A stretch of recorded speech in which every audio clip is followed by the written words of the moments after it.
Assalamualaikum warahmatullahi wabarakatuh. Perkenalkan, nama saya Nahwati Masri dengan NIM 2301030011. Di sini saya akan membahas tentang materi kedua, yaitu isu-isu gender dalam konseling multibudaya. Apa saja sih yang pertama, isu-isu yang relevan dalam konteks konseling multibudaya? Apa sih itu isu gender? Isu gender merupakan salah satu tantangan besar dalam masyarakat modern dan menjadi perhatian yang sangat penting dalam konseling multibudaya. Setiap budaya memiliki pandangan yang berbeda mengenai peran laki-laki dan peran perempuan. Perbedaan nilai dan norma budaya ini sering menimbulkan ketimpangan peran, diskriminasi, serta tekanan sosial yang berdampak pada kesejahteraan psikologis individu. Konselor harus mampu membantu klien yang mengalami konflik peran atau tekanan sosial akibat perbedaan pandangan budaya tentang gender.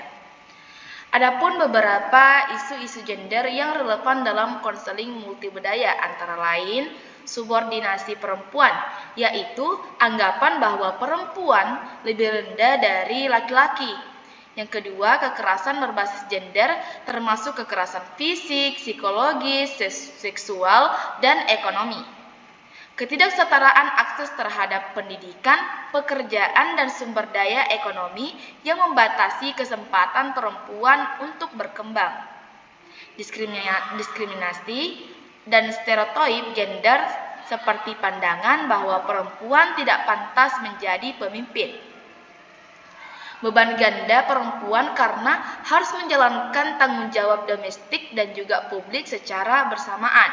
Kekerasan seksual dan pelecehan yang masih marak terjadi di lingkungan sosial maupun pekerjaan. Stigma terhadap identitas gender non-biner yang menyebabkan penolakan sosial dan tekanan psikologis. Apa saja sih pengaruh terhadap perilaku sosial individu? Gender memiliki pengaruh besar terhadap cara seseorang berperilaku dan kehidupan sosial. Hubungan antara gender dan perilaku sosial sangat kompleks dan dipengaruhi oleh banyak faktor, bukan hanya oleh faktor biologis. Berbagai penelitian dari bidang psikologi, sosiologi, antropologi, hingga ilmu saraf menunjukkan bahwa gender adalah hasil dari konstruksi sosial. Artinya, gender dibentuk oleh budaya dan lingkungan tempat seseorang itu tumbuh. Pertama, meskipun memang ada perbedaan biologis antara lelaki dan juga perempuan, perbedaan tersebut sebenarnya tidak terlalu besar dan bisa berubah tergantung pengalaman dan lingkungan. Struktur hormon antara laki-laki dan perempuan itu memang berbeda, tetapi hal ini tidak sepenuhnya menentukan perilaku sosial seseorang. Kedua, sejak kecil setiap orang mengalami proses sosialisasi gender, yaitu belajar tentang bagaimana seharusnya laki-laki, seharusnya perempuan bersikap.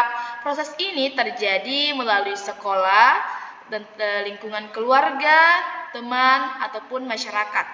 Anak-anak belajar dari apa yang mereka lihat dan dengar setiap hari. Laki-laki dianggap harus kuat, tegas, sementara perempuan harus lembut, harus peduli. Lama-kelamaan, anak-anak mulai menganggap perilaku itu alami, padahal sebenarnya hasil dari pembelajaran sosial yang terus berlangsung. Ketiga, perbedaan gender juga tampak dalam gaya komunikasi. Laki-laki cenderung berbicara dengan cara yang lebih langsung, kompetitif, dan berfokus pada status. Sedangkan perempuan biasanya lebih kolaboratif, penuh empati, dan ingin membangun hubungan yang lebih baik.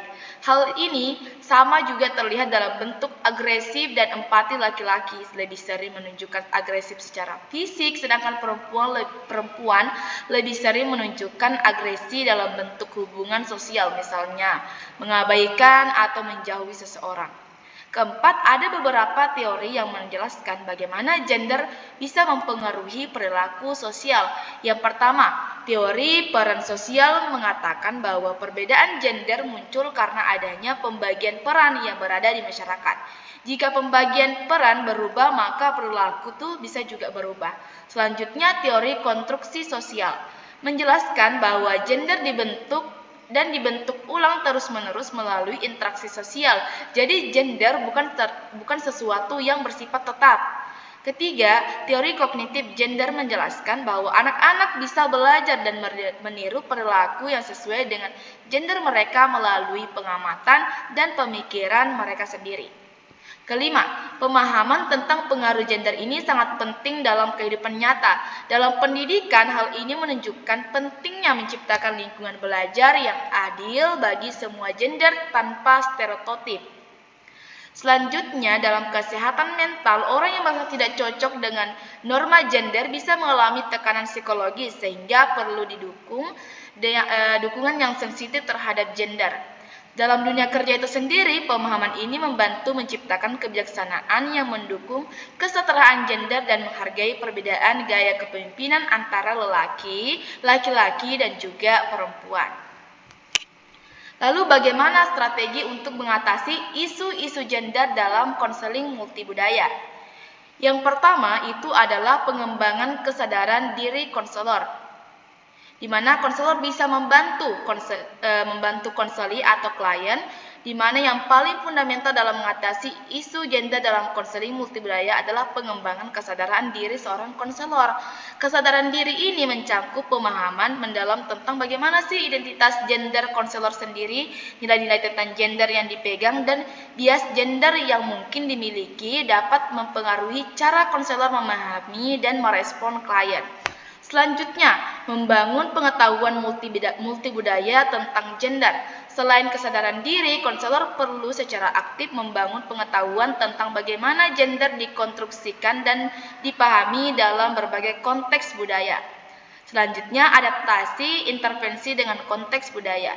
Intervensi konseling yaitu efektif untuk isu gender harus disesuaikan dengan konteks budaya spesifik klien. Pendekatan satu ukuran untuk semua tidak akan berhasil dalam konseling multibudaya karena apa yang efektif atau dapat diterima dalam satu kondisi budaya mungkin tidak sesuai atau bahkan kontraproduktif dalam konteks lain.